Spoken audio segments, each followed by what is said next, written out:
material by tomorrow when this is over. So I think maybe the best thing I can do is to just tell you what I'll give you the outline of where we should have finished tomorrow and won't.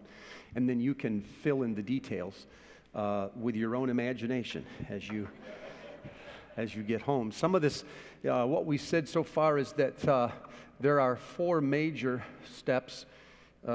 Here, I'm going to draw that a little smaller for reason in a minute.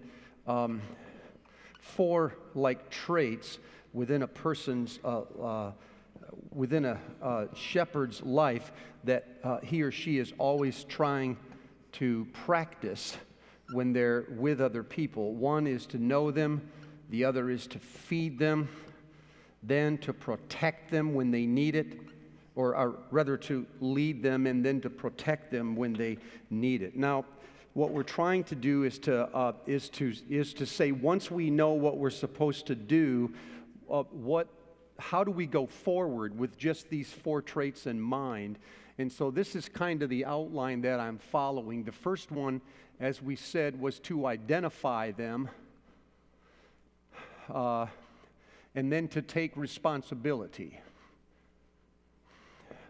One more time, when we go to work, most of us, mine, and I'm a church person, my tendency is to go to work and to look like with a narrow focus at what I have to do that day. I've got 7 or 8, I think I do 14, 15 meetings a week, So when the morning comes, I get there as early as I can in order because that's what's going to happen. I go to work, I got these meetings, I've got to see this person, I've got about 100 emails, I've got those kind of things. But when we identify people and take responsibility, it's a shift in vision. We're no longer looking at the job that we're supposed to do. We start looking laterally at the people that are around us. Say that in slow motion. We start looking around us and seeing people that have been invisible up to this time because we didn't see them. We were only focused on meeting the quota or getting the meeting done or being the most efficient that we could be. But there are other things happening too, and we're blind to those things because we don't look for those things. And so the first thing that a shepherd does is they go to their workplace and they start looking laterally instead of just at their job, and they notice all of these other people that have been there all of this time, and I didn't really see them, and I wasn't really listening because the longer he talks, the longer my day's going to be. I'm thinking this all the time because every week I struggle with this. Somebody stops me in Lowe's aisle 6, and while they're talking, I'm thinking to myself, well, there goes Friday night. And the more they talk, I'm thinking, and there goes Saturday morning. You see what I mean? I'm watching my weekend disappear while this person unloads because I have one thing in my mind, and that is finish the tasks that are required of you this week before you can release. But after 36 years, I've learned there's never a release. Never. So I have to go to work, I have to look laterally and take responsibility, not for 50 people, but for somewhere between 3 and 12. Then the second thing I must do once I find those people is I must build or establish trust. Everything flows out of trust. Shepherding, like ministry, does not travel on the currents of authority. It travels on the currents of trust. Pause for a moment. I said to you yesterday that the sheep hear the shepherd. When they hear the shepherd's voice, they know his voice, and when they know his voice, they follow him. This knowing is the element of trust. It's the resonance of the person's character, integrity, vision, history, nature, and when they hear that shepherd's voice, It means to the people good things are going to happen. Now, one more time, people do not follow every person they hear. They only follow people that they know. Let me flip that for you. So I'll say it in slower motion. You must not assume that just because people work for you, they follow you. And you cannot assume that just because people answer to you, they follow you. They don't. They simply answer to you because the alternative is worse. They follow you when there is a gravitas and an influence that proceeds from who you are, not from the position you have. So that even if you removed yourself from your position and became the janitor, they would follow you anyway because it flows out of your character, not out of your status.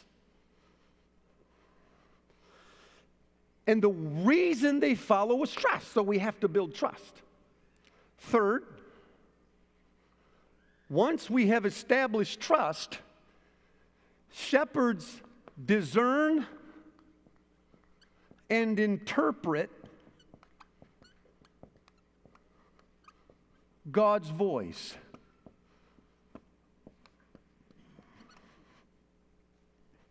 Hopefully I'll get there today.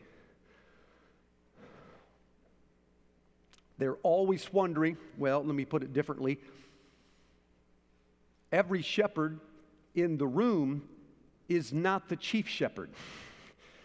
We are under shepherds. That was a pretty big discovery, too, in the Heart We Through the process. 1 Peter says, and when the chief shepherd shall appear. So he's talking of Jesus. So all of us who shepherd other individuals are actually doing this on behalf of the chief shepherd. Our consummate duty then is to connect people to the chief shepherd. But because they cannot see him, they do not hear him audibly, they need someone to broker that relationship. And that's where you come in. But remember, the idea ultimately is to help people discern what the chief shepherd is saying and what he wants for their lives. Fourth, we have to build this is going to sound like socioeconomic. We have to build social capital. What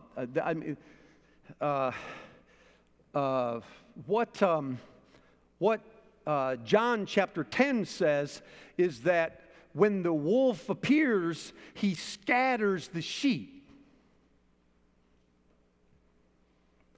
And when people scatter, they become vulnerable, weaker. The best of them is no match for the threat that awaits them if they do not stay together. So at this point, the shepherd understands that the only hope my people have is when they are united and they are together. It is not when they are just strong individual players. It's when they are enveloped inside of a community or a body that surrounds them. And they live and move and decide and they think as a unit, not as a collection of individuals. You see it? So it's a critical strategy. Once I get people to trust me and I get them to hear God's voice, the next thing I have to do is teach them how to move toward each other, because the culture tends to separate people. It looks for most valuable players, and shepherds say there are none. And then last, is shepherds then empower and they release.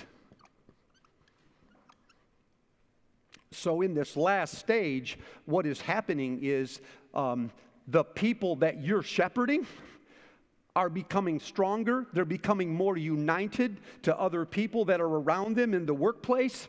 So ultimately, they can take on other people of their own. So now the people that you shepherd are actually shepherds themselves, and your influence is being multiplied. It requires a fundamental shift. This is highlights, we'll get there, maybe.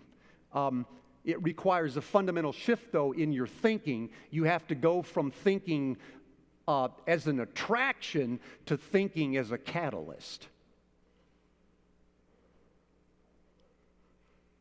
When you hit this last stage, your success is measured by somebody else, not by you. It's not how you're doing, it's how they're doing because of their connection to you. You see it? So you pour out through them now, and actually they develop things. All right. Let's, always conscious of time, I want to go back to talk about trust because it's so essential. Let me take questions or comments if you have them. This sounds a bit like kids at ages Here you go. 24 and 19. And this sounds a bit like kids. I hate microphones. But when my kids were about 18, I was at a point when they would ask me a question, and I would turn it back on them and say, well, what do you think you should do? Yeah. And then just listen. Yeah. And when they came back with the right answer, it was just sweet to hear. And it sounds a bit like letting go. Like Yeah. the parenting, watching them, they're prepared, they're ready to go, and you get to sit back and smile. Yeah, sometimes. When they screw up, you're not, but you're like, well. and I don't think you ever really do leave go completely, but Yeah. you're always there. It's like the training wheels, I guess, if they need to be put on a little bit. Somebody once described Warren, I mean, you may appreciate this. Somebody once described Warren Buffett's work habits. I mean, remember, he's an old guy worth about $50 billion. And so what's he doing a day? And this shocked me. This guy said he came in and bought my company. And when he bought my company, I thought I was done. He paid like $500 million or something for it, right? And the guy said the moment he bought my company, I went to resign. And Buffett simply said, no, you don't need to resign. It's your company. I own it, but it's yours. The quotas, the standards, the expectations, the goals are all set by you, not me. I'm here for you. You're not here for me. The guy said, never heard anything like it in my life. So he said now what he finds out Warren Buffett does every day is he gets up, has the same breakfast, reads the newspaper, and then he goes over and he sits in a chair and he waits for his phone to ring from any one of the 400 or 500 companies that he now owns. All he does is serve as a reference point. And this guy said, on a handful of times I've called the old man and I've said, I think I'm stuck on something, and he invariably asks me a series of questions I would never ask myself because of his altitude. He's at a higher altitude now. He sees things I do not see. So he becomes a resource instead of a ruler. Steve Sample, who's president of USC, he puts it like this. Once you're in charge of something, you work for people who work for you. They don't work for you. You work for them. The tendency of organizations is that they protect the wrong people. The organizations tend, by their nature, to protect people who aren't actually producing anything.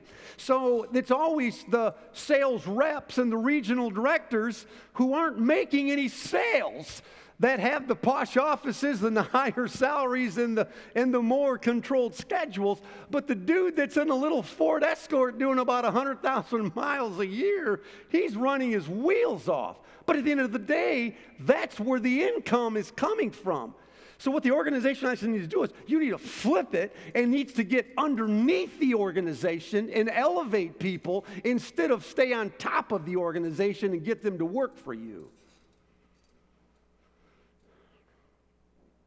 All right, now it went quiet. Yeah, all right. Are you okay? Yeah. That actually works. I mean, I can give examples, illustrations of it, but won't do it right now. We'll do it afterwards. Other comments? In the back.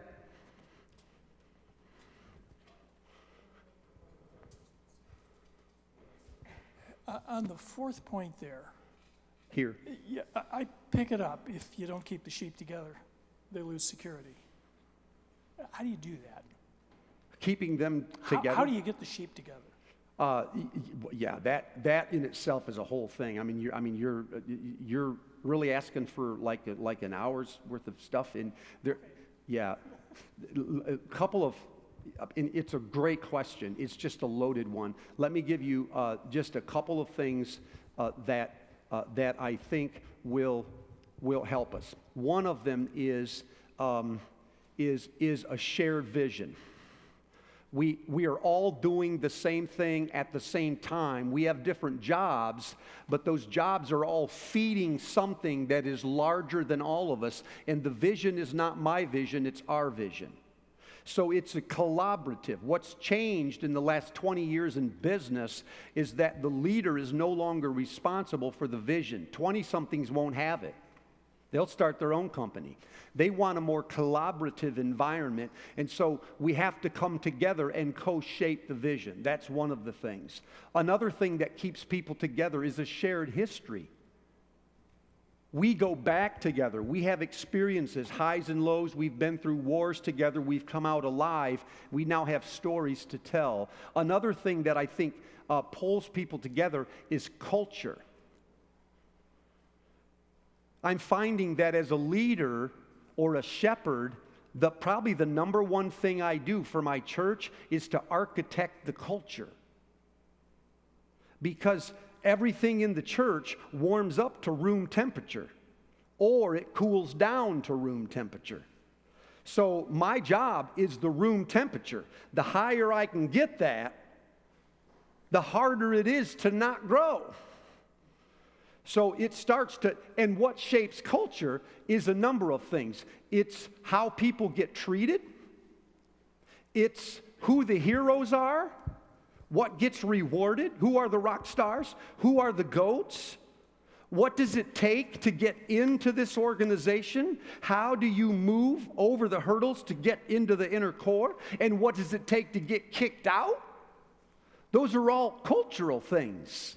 What's the morale of the leaders when they come together? It's that. So as I shape culture, it becomes a magnetic force that pulls people together. In his book, Leaders Eat Last, Simon Sinek says one thing that pulls people together is a culture that is safe because they always feel threatened, either by people inside the organization that always want their job or by people outside of the organization that are always criticizing them. So when they feel that the environment is safe, then they will thrive and they'll take risks and chances that they wouldn't take in a volatile, fragile environment. But that affects culture, and as people feel safe, then they start coming together. That's the short answer. Is that close? We got maybe time for one more. Yeah. So on the first day we were talking about kind of how churches are rolling today with having multiple pastors doing multiple positions. And so would you say this model, say a youth pastor, a discipleship pastor would take so many people? I don't know what all the names are of all the different pastors, but that's kind of how it is now that the churches are getting larger. Yeah. Would you recommend that all the different ministers and pastors in the church then do this model and take so many people? Yeah. Okay. I don't want to imply that this means we have to, this was a question I think that you were raising, and I don't want to imply that this, let me move aside. I don't want to imply that this means we have to change the structure of the church that we're in. I think we can stay to the, because you were talking about like a domain-specific structure. I'm worship, I'm youth, that. I don't think it means we have to upset that. I just don't think that's the most effective way to influence people. But large churches being what they are complex. And so then I would come in and I would say, okay, if you're only if you're only going to do one thing, then what I need you to do is I need you to take on these 4 traits with a small number of people. And usually what we've done in our church, for instance, is people in every department have gone to the volunteers in their department and they have selected a handful of people. What's happened in our in our worship arts has 175 volunteers. I'm not talking about once or twice in the year. Every 4 to 6 weeks, 175 people are engaged in worship arts and what happens on the platform in a Sunday morning. So what they did, it's a husband-wife team, is they selected a small number of people, and they did this. She's going to be here, and she found people like this, and she connected with them, and then each one of them is now starting to do this. So you can see that release, that empower and release mechanism is going on. And they're not there yet, but their goal is to say at the end of the year, we'll have all 175 somewhere in the gravitational pull of some shepherd who is going directly back to someone on the worship arts staff. Yeah. Yeah.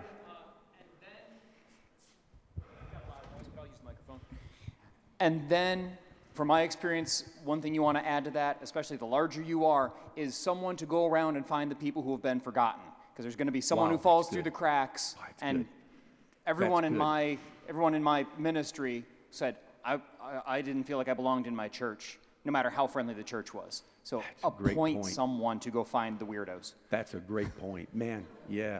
Did you say go find weirdos? My ministry's called Nerd Church. I mean, I had a specific kind of weirdo, but... Oh, my goodness. All right. All right. That was not Steve talking just a moment ago. If you're listening to this on a...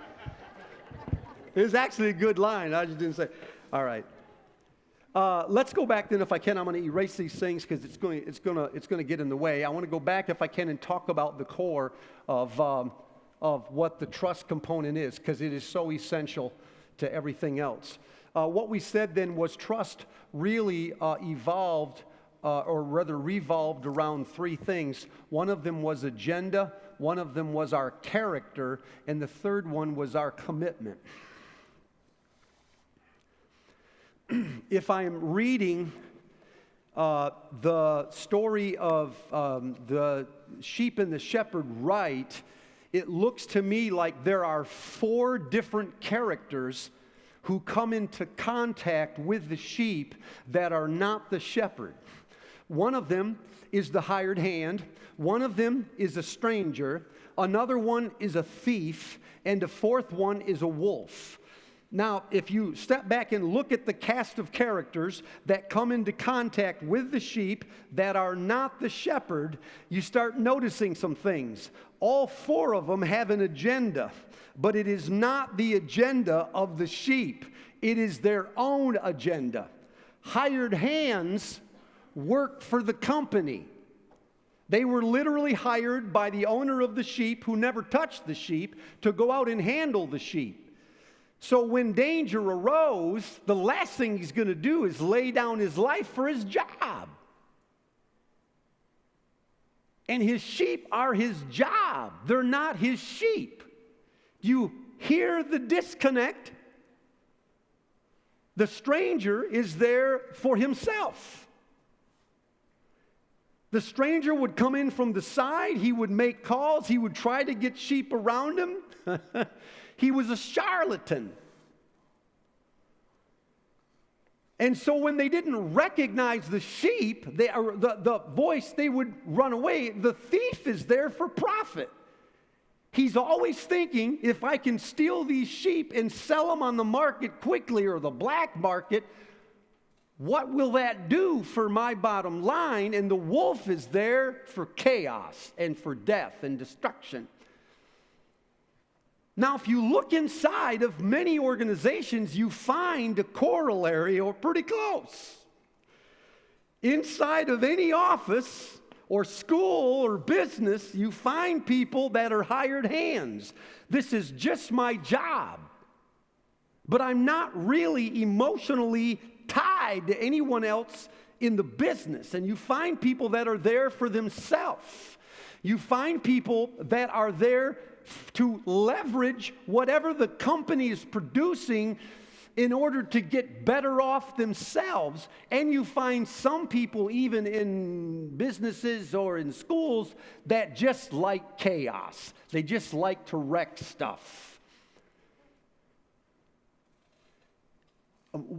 What I think is that when crisis occurs, when there are times of discouragement or exhaustion or fear, when the numbers are going in the other direction, I sense that the people in our organizations start to wonder what our real agenda is. The question is, who or what is most important to this organization? Now, they'll never articulate that. What will this organization lay down last of all? And without coming out and saying something, the moves that an organization makes in a time of crisis sends off signals to all the sheep that they can't articulate, but I think, I could be wrong, but I think their souls pick it up. And I think they start making assessments about the organization. Is it safe? On how things get handled in a time of crisis. And if I'm reading this right, the shepherds are always motivated by the same thing: love for the sheep. They don't work for the organization, although they get paid by the organization. And they are not there for the numbers. They are there for the people. And there's no better time to prove that than when things are going south, not when they're going north. So a couple of for instances. All true stories, by the way. People I have had contact with recently. There's a pastor. He comes into a church, and he believes deeply that the church should grow. He starts preaching on growth. He starts finding a few key lay people to get around him, teaches them the principles of how the church should grow, and the church starts to grow to a certain point, and then it just sort of plateaus. So he stays for another year or two, and the church has not made another steep climb. And the longer it takes for that second climb, the pastor starts to get restless, starts to get a little bit jagged, starts to say some hard things to the people that used to be in his cadre. Now, the question is, what are the people in the cadre starting to surmise is the bottom line in that pastor's life? What is it? It's growth. What's that? It's ultimately about either he wants to grow or he's got some person behind him who's, that's exactly right. Situation number two, there's a school that lives in an impoverished community that is doing very poorly. Suddenly, a new person comes in charge, hires a bunch of good people, and they get to a certain point. They start passing all these tests that they were failing, and when they hit a certain point, they plateau. The same thing happens. So the leader decides that the numbers are no longer going in the right direction. He now needs to make some strategic moves in order to drive the test scores up. The question is not, what is the person thinking that he fired? The question is, what are all the other teachers thinking that he hasn't fired? You see what he's done to the culture? It's not that he's just disrupted a family or two. It's that he's put all sheep sort of on notice. This is what gets, you better, here, you got it. There's a company that is doing quite well until the recession hits. And when the recession hits, the profits stop. They aim at a 12 to 15% increase every year, and they're getting it consistently until the recession.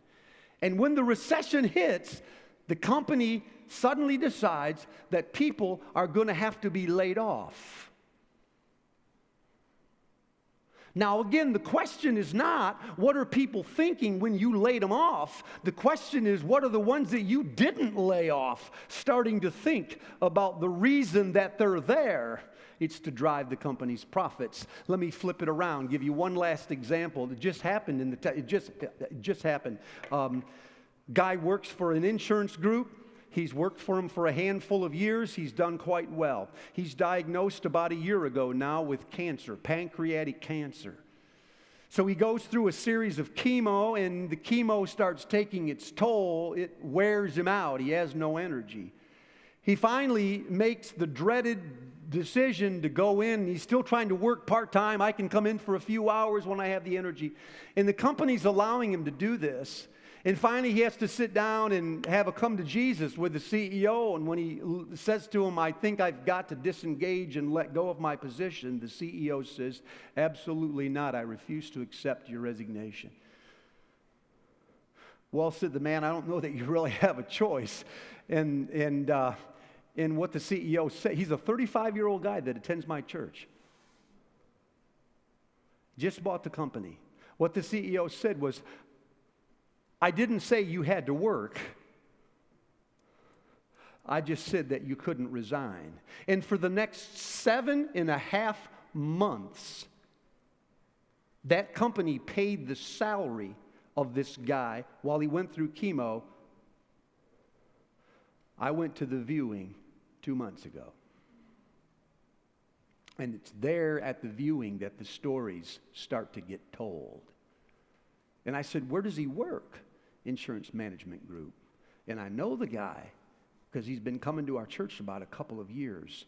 So he came in to see me, and I said, how do you do that?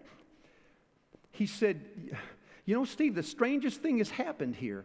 He said, we just started pouring into the people that work here, and the profits became secondary. They're nice, we need them, but they became second, not first, and a strange thing happened. The profits started to go up. His company is now averaging a 15% increase every year. Other insurance groups are calling this guy to come in and say, tell us how you're making such money. He said they think it's a secret formula, like I've got some kind of notion how to do this. He said there's really only one thing you do: take care of people. Because when sheep discern that you are all in for them, they will usually be all in for you. Usually, the reason they protect themselves is because they are yet afraid of us.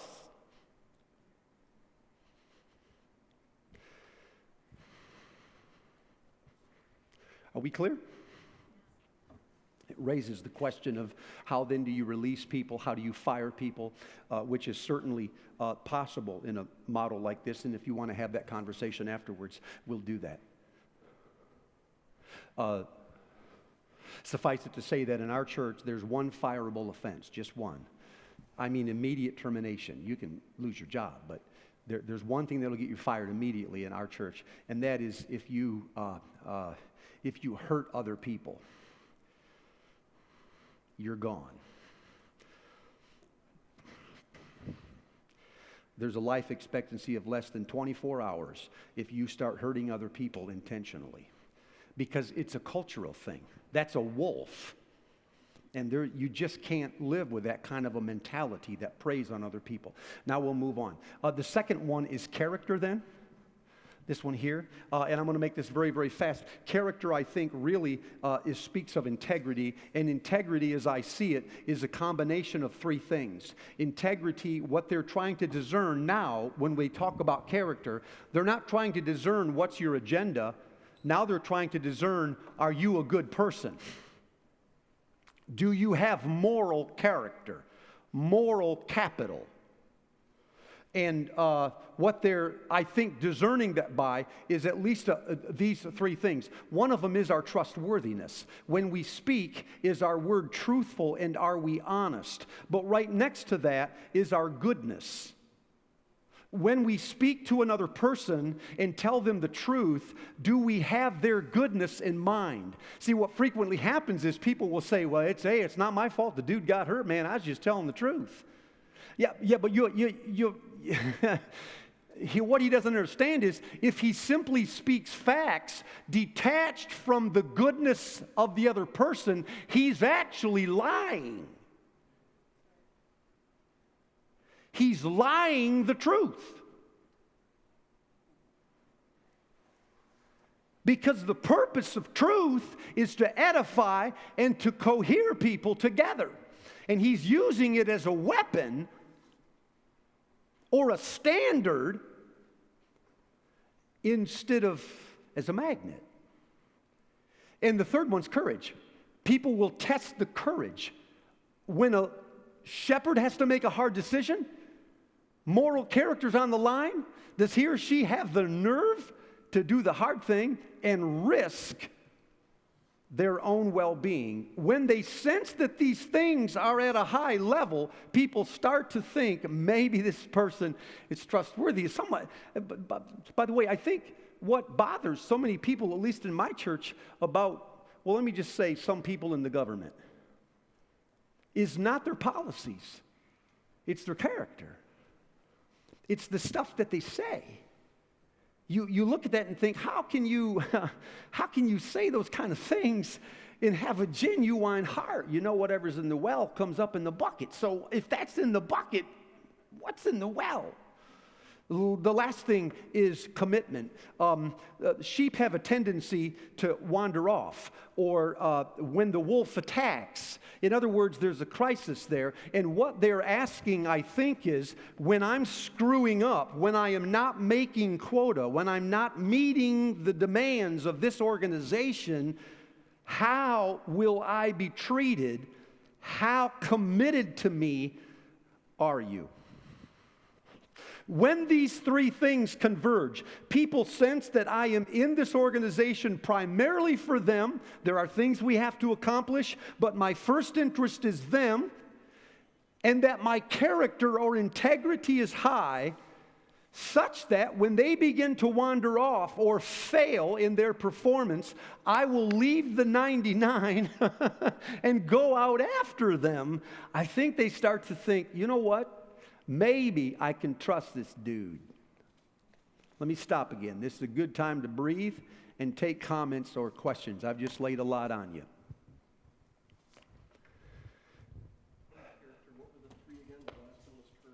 Yeah, under character, the three things were truthfulness or honesty, and then goodness, and then courage. Yeah.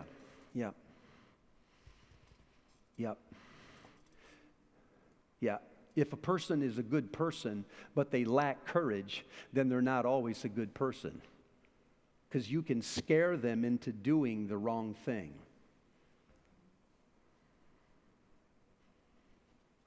Yeah. Man, dude, you're going to get your steps in today, brother. All over the place. Thank you. I just was able to quit working at a major, very, very major company that I worked for at the bottom level for a long time because I'm finally going into full-time ministry. And every one of the things you talked about is in their sort of constitution. They talk about integrity. They talk about everything you talked about. But within the last year or so, things have gotten hard, and we started to find out that it's just words to them. And it's because the Holy Spirit isn't in the place. You know, if you have the Holy Spirit with you and you make sure that the words don't ever just become words, that you're paying attention to them and correcting yourself and changing, if you don't do that, you're going to start to fail, and that company is spiraling downward. Just all the, if you ask any one of those things, is any of these things important? Absolutely. And everybody working at the bottom level says, no, we're going to get out of here as fast as we can. No kidding. Boy, that's fascinating. So, Yes. I mean, that's almost a toxic work environment, isn't it? Increasingly. Yeah, it was always a hard job. Within the last year, my wife started to say, I don't care if we go to the poorhouse. I want you out of there. They're going to break you in every way possible. I'm sorry, man. Did you say you just got out? I am technically unemployed right now because I quit there because my wife said to, and I'm going to be family pastor at my new church. Oh, are you really? Yes. Oh, congratulations, Thank man. you. That Thank is you. exciting. I was Yes, going to it say is. you're on parole, but you're not. Yes. You're going into another. I'm telling everybody that while my whole family's unemployed, we're just crashing at some guy's trailer at a camp somewhere. Oh, that's great. Yeah, I mean, lesson to be learned, though, is that, I mean, one is that it doesn't matter what your vision statement says, it's what you're actually doing. And it's how people get treated, and it's how people get treated in a crisis. Somebody once said a crisis is a bad thing to waste. Never waste a perfectly good crisis. And I mean, what that means is crises present opportunities for the real values and characters of an organization to come forth. And they are heard and seen. Yeah. Are these in a book? No. Not one of your books. No. No, ma'am. I just want to know if they were in a book. He says no. No. How about if I give the notes to you and you write it, man? It's a lot of work. It's like giving birth to an elephant. Yeah. There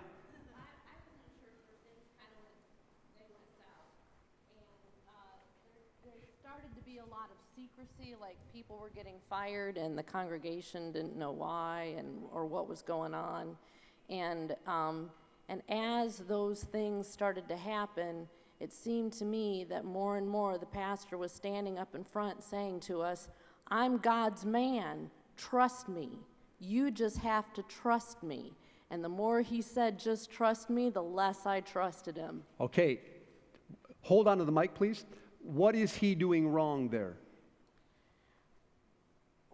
Well, What doesn't he understand about trust? That it comes through his actions, and we learn to trust him based on what we hear him saying, what we see him doing, what's happening in the church or organization. Yep. That's it. He doesn't know that trust is your decision, not his. That's one thing, right? If I tell you, then you have to. No, dude, if you have to tell me, you're already done, right? And he doesn't understand trust is earned. It's not just given, and it comes at its own speed. Yeah, perfect. Good for you, man. Other comments? There was another hand back here somewhere. Yes.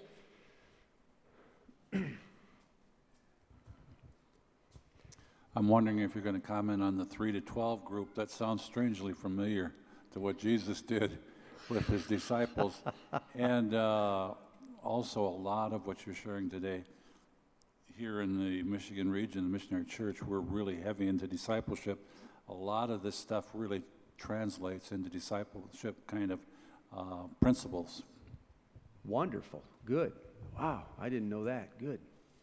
That's good to hear. Yeah, I'll take one more comment, and then I'm going to do my last piece, and then we're going to let you guys go. They shouldn't make us do a seminar with a fair out there with kids and toys and balloons and blow-ups. Yeah. Really? Okay. Can we get the cameras here on it? Do you just have any advice? Like now I'm kind of off the church thing and just seeing it more in a workplace concept. When you're a shepherd within your workplace, but the quote real shepherd that's above of you is not of the Lord. And how you manage that when the person above you feels threatened because they see when this is implemented by you that you're having followers and that there is a love relationship going on now between you and your sheep, but there's always this overwhelming threat of this other, quote, shepherd who isn't. I'm taking it out of the church context. No, Don't I answer my understand. question. I'll just pray about it. No, please. No, yeah. That's where I'm just kind of sitting here going, man, this is, it's a school system setting for me. Yep. Yeah. Yeah, I mean, I see a hand back here. But are you going to speak to this? I was just going to say, you go both ways with that. You go up and down. Huh? You can have people over you that you can show them how to shepherd. Oh, yeah. It's if they'll, but again, yeah, I was going to say, again, remember, shepherding they think they're shepherding. Say They what? don't want to be shepherd, is Yeah, what I'm saying. yeah, This guy that's good at always- shepherding doesn't want to be a shepherd, but Yeah. he thinks he's shepherding. That's I don't know, always the deal persecution breaker comes there. to mind with me is where I'm like, persecution comes with, I don't know if you can speak to this or not. Only some of the experience I have with education is my wife's is of course an educator and has been for a long time. She's been in the school now. This may interest you. She's been in the school, I think, 15 years. They're on their 9th principal. Right. So some of the turnover and the take control, and now we're going to do it this way, all of those elements are in that situation.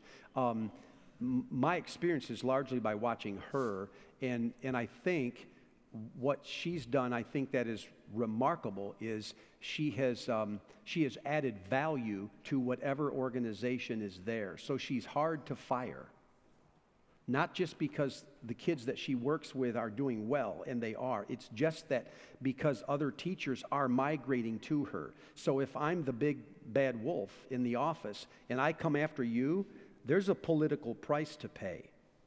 The more valuable you are to the organization laterally, the harder you are to get rid of. Now, I can make it like hell for you, but for me to actually come in and remove you is a decision that could cost me. So I think the first thing is to stay valuable to the organization. And what happens typically is when the organization, when you have a big bad wolf like that, is people get critical of that wolf. And all that does is arm him to release us. We're harder to release if we support him. Not his antics, not his policies, but we support the person, the individual that he is, and pray for his advancement and his good and all of those, his family, his success. We want that for him. And then I think it becomes easier to stay in the right frame of mind. But please, I'm not trying to simplify this. You guys, this is a hard issue, and it's happening all over the place, and it never goes away.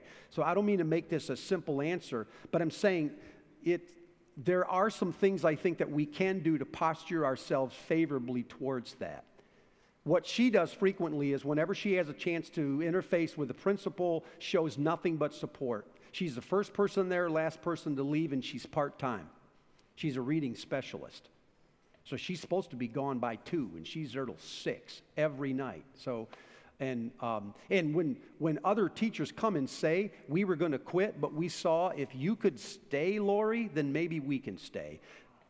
Word like that gets out, and the principal's thinking, shoot, man, you know what I mean?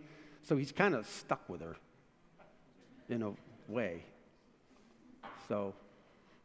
I'll stop. Yeah, here, comments over here, or were there comments over here? Did you want to speak to that? No, I thought that was a great question because that's kind of similar to a lot of things going on in my professional life. I'm a shepherd. I'm a leader of a department, but the person above me is a wolf, essentially, who thinks he's a shepherd. So kind of it's very challenging and it's very difficult, but I thought your answer was great. So I really appreciate that. Do you have any insights that have happened to you? You said I thought the prayer thing was good that you said, and that's something that God actually put on my heart earlier this week. There's been a lot of things because when you're kind of like you were saying, when you are a shepherd and the shepherd above you sees that, sheep are following you, they get jealous. And so there's been things that he's been trying to like attack me on and trying to say things, and it's boiled up a lot of anger in my heart. So earlier this week, I had to kind of lay that at the altar and say, you know what, God's like, I was praying and I was like, God, you put me here as a shepherd to kind of get rid of him, and God's like, no, I called you here to love him first, and then shepherd second. So I was like, whoa. God like kind of yelled at me, but it was like awesome. an epiphany. Yeah. Oh, I'm supposed to love people? Yeah. Oh. But yeah, so and that's very difficult, especially when the person who you're supposed to be looking up to is failing in their leadership and is making life difficult for you. It's hard to love them back. It's hard to pray for them, but that's kind of what you were talking about this morning about changing our mind, changing how we love people and how we see them. So. Good. I've got 5 more minutes, and I'm just going to turn the corner and just say it, and then we're just going to stop, okay? So one of the questions then that I'm asking, one of the things I noticed, you guys, was this. Have you ever noticed when you looked at the 23rd Psalm? I never noticed it until we started studying John chapter 10. It says, "The Lord is my shepherd, I shall not want. He maketh me to lie down in green pastures. He leadeth me beside the still waters. He restores my soul. He leadeth me in the paths of righteousness for his name's sake. Yea, though I walk through the valley of the shadow of death, I will fear no evil, for thou art with me.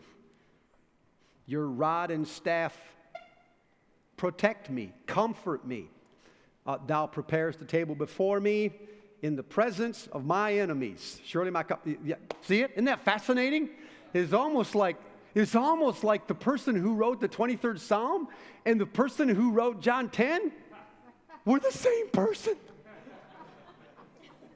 You don't suppose. So I'm asking myself, how does this affect us? And what I'm learning is that there is actually a circle outside of this circle that influences this circle, and this circle is the Lord is my shepherd. In other words, the best shepherds are sheep who are themselves being shepherded by the great shepherd. You say, oh, that's such spiritual talk. We'll break it down just in the next 2 minutes.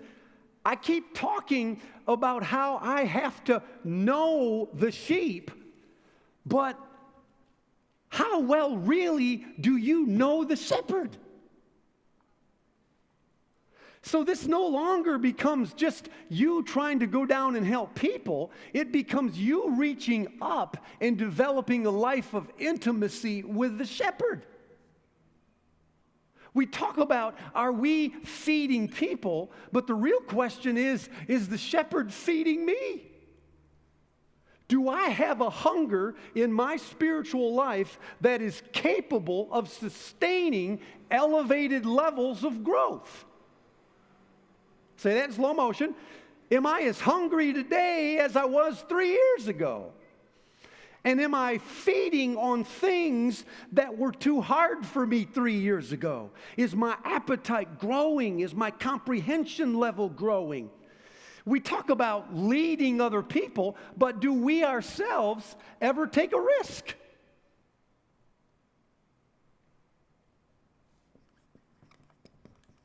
Do we ever put stuff on the line? And the tendency is the older we get in our spiritual walk and the richer we get, the more established we get, and our company starts to grow and we have this large body of work, the less risk we take. Because now we have more to lose. It was easy when I was 24.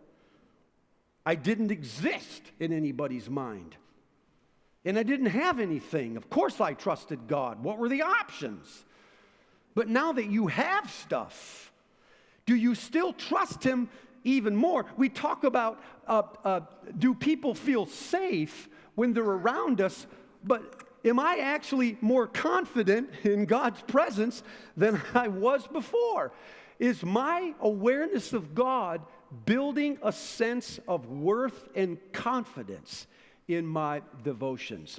So what I've noticed is the stronger my attachment to the great shepherd is, the more energy that I have to invest in those here.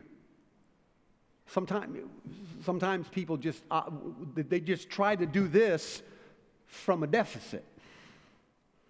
But what makes it shepherding and not good business is that it's attached to something that is transcendent and larger than any one organization.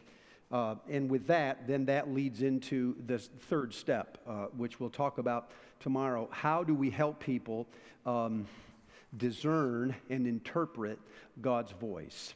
Father, thank you for the last hour. I pray again, as I have, that some of this would just rise above everything else, and for each person here become a fulcrum where they can get hold of something in their work, their family, and their churches, and they can start to move things. Will you help us, each one of us, find that? And then give us the courage to do something about it. In Jesus' name, amen. Thank you guys again for coming. I'm glad that you're here.